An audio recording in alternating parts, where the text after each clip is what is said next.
امیہ ابن خلف مکے کے سرداروں میں سے ایک اہم سردار تھا جو کفر و شرک کا بہت بڑا پیشوا اور اسلام اور مسلمانوں کے حق میں روئے زمین کا ایک بہت بڑا شیطان تھا۔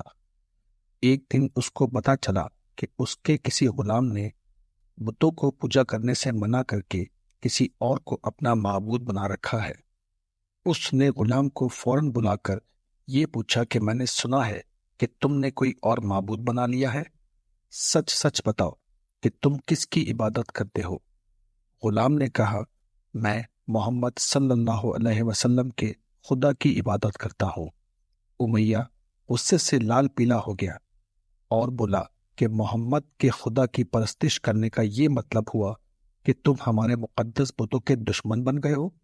سیدھی طرح راہ پر آ جاؤ ورنہ ذلت کے ساتھ مارے جاؤ گے، کیونکہ میں یہ ہرگز برداشت نہیں کر سکتا ہوں کہ تم بتوں کی پوجا کرنے والے کے غلام رہ کر محمد کے خدا کی پرستش کرو۔ وہ غلام جو کہ سچے دل سے توحید کا شیدائی ہو چکا تھا، اس نے بے دھڑک امیہ کو جواب دیا کہ میرے جسم پر تو تمہارا زور چل سکتا ہے، لیکن میں اپنا دل اور اپنی جان محمد صلی اللہ علیہ وسلم اور اس کے خدا کے پاس رکھ چکا ہوں۔ اب اللہ کی عبادت ہی میری زندگی کا مقصد ہے اور تمہارے خود سے بنائے گئے بتوں کو پوجنا میرے بس کی بات نہیں ہے۔ یہ جواب سن کر امیہ بن خلف غیظ و غضب سے دیوانہ ہو گیا۔ ایک غلام نے اسے بے دھڑک جواب دے دیا تھا۔ اس نے غصے سے کہا، اچھا اب تو اپنی بے دینی کا مزہ چکھ، میں بھی دیکھتا ہوں کہ محمد اور اس کا خدا تجھے کیسے بچاتے ہیں۔ امیہ کے ظلم و تشدد شروع ہو گئے۔ مکے کی زمین گرمی کی وجہ سے بڑی مشہور تھی۔ امیہ اپنے غلام کو دوپہر کی تپتی دھوپ میں زمین پر لٹا کر سینے پر پتھر رکھ دیتا تھا تاکہ وہ کروٹ نہ لے سکے، اور کہتا تھا کہ محمد کے دین سے باز آ جاؤ۔ لیکن اس ظلم کے بعد بھی اس غلام کے منہ سے سوائے آہد کے کچھ نہیں نکلتا تھا۔ امیہ مزید غضبناک ہو کر مزید ظلم بڑھاتا جاتا۔ ایک مرتبہ تو امیہ نے ظلم کی انتہا کر دی۔ ایک دن اور ایک رات غلام کو بھوکا پیاسا رکھا اور تپتی ہوئی لیٹ پر لٹا کر اسے تڑپنے کا تماشا دیکھتا رہا۔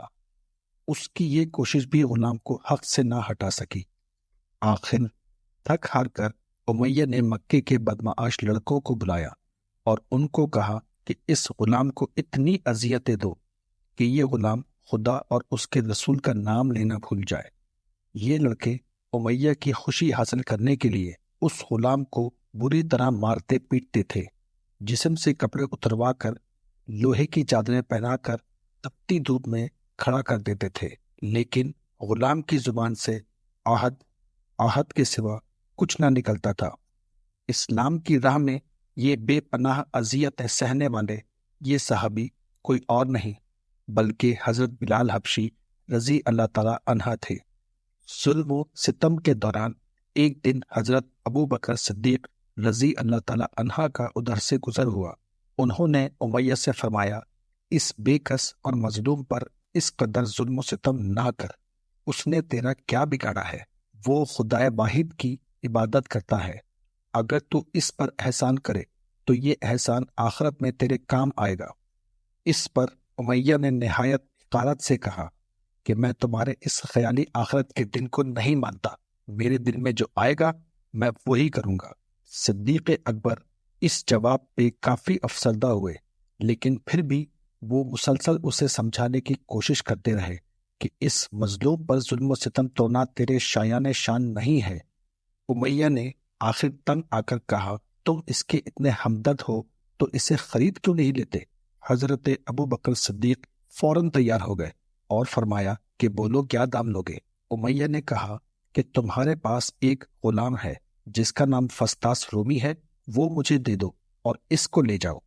حضرت ابو بکر صدیق رضی اللہ تعالی عنہ فوراً ہی راضی ہو گئے، جبکہ امیہ کا یہ خیال تھا کہ فستاد ایک نہایت ہی کارآمد غلام ہے جس کی قیمت زیادہ ہے، اور حضرت ابو بکر صدیق رضی اللہ تعالی عنہ اسے دینے سے انکار کر دیں گے۔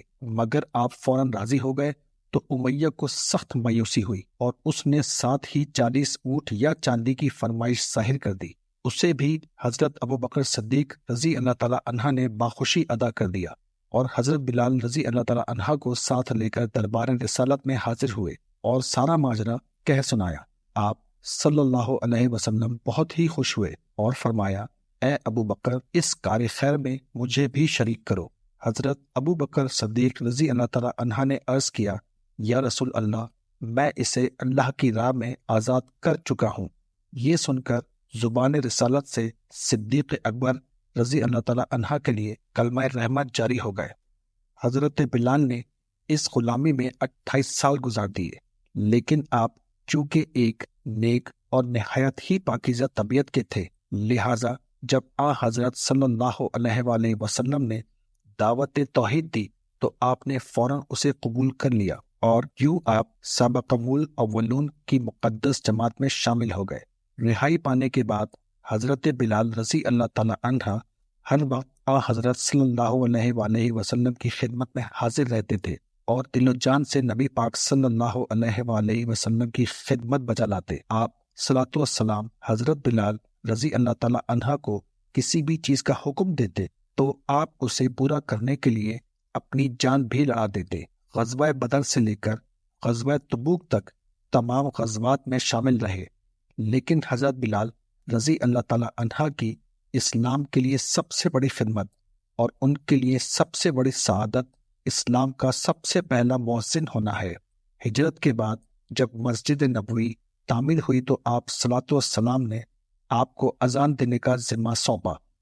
آپ کی آواز نہایت ہی دل نشین تھی اور اس میں ایک ایسی تاثیر تھی کہ اذان کی آواز سن کر لوگ اپنے سب کام چھوڑ چھاڑ کر مسجد کی طرف جاتے۔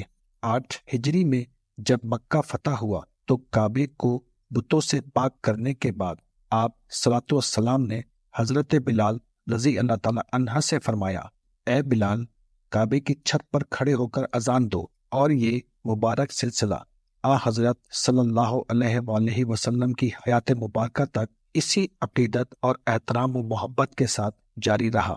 لیکن جب 11 ہجری آپ صلاۃ والسلام نے سفر آخرت اختیار کر لیا تو اس عاشق رسول صلی اللہ علیہ وآلہ وسلم پر غم کا پہاڑ ٹوٹ پڑا اور مدینے میں رہنا اب آپ کے لیے دشوار ہو گیا۔ آپ کو ہر وقت پیارے نبی صلی اللہ علیہ وسلم کی یاد ستاتی رہتی تھی۔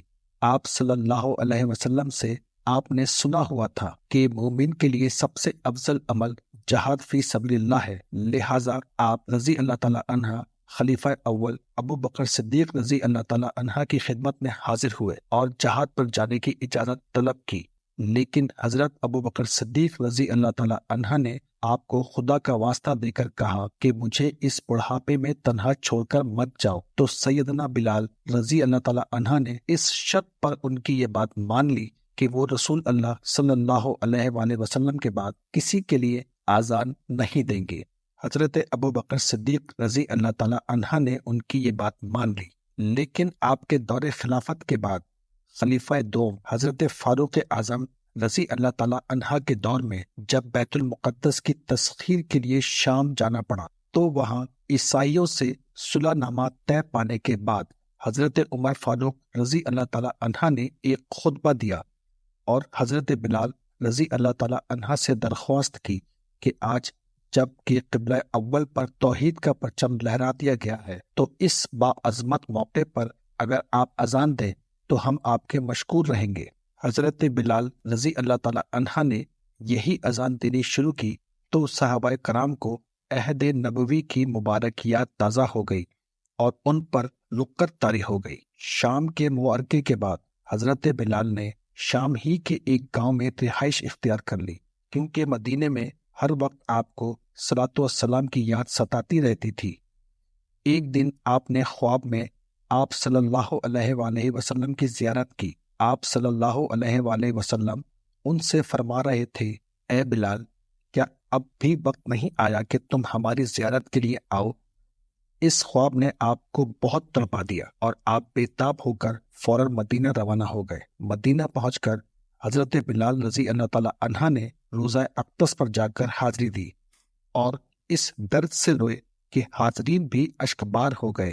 وہیں حضرت امام حسین رضی اللہ تعالیٰ عنہ اور امام حسن رضی اللہ تعالی عنہ بھی موجود تھے۔ نانا کے پیارے نواسوں کو آپ نے اپنے ساتھ چمٹا لیا اور بے تحاشا چومنے لگے۔ حسن رضی اللہ تعالی عنہ اور حسین رضی اللہ تعالی عنہ نے آپ سے اذان فجر کی فرمائش کی، بھلا اس میں رد کرنے کی کہاں گنجائش تھی۔ اگلے دن فجر کا وقت ہوا تو آپ نے اذان دینی شروع کی۔ لوگوں کی عہد رسالت کی یاد تازہ ہو گئی اور لوگ اس طرح روتے ہوئے مسجد کی جانب چلنے لگے جیسے کہ نبی پاک صلی اللہ علیہ وآلہ وسلم کا دور واپس آ گیا ہو۔ ایسا دردناک منظر اس کے علاوہ کبھی دیکھنے میں نہیں آیا۔ حضرت بلال رضی اللہ تعالی عنہ نے 60 سال کی عمر میں وفات پائی۔ آپ کا مزار دمشق میں ہے۔ آپ کو دربار رسالت میں خاص مقام حاصل تھا۔ آئیے ہم سب اللہ پاک سے دعا کرتے ہیں ہمیں بھی حضرت بلال رضی اللہ تعالی عنہ کی صفات میں سے کچھ عطا فرما دیں۔ آمین۔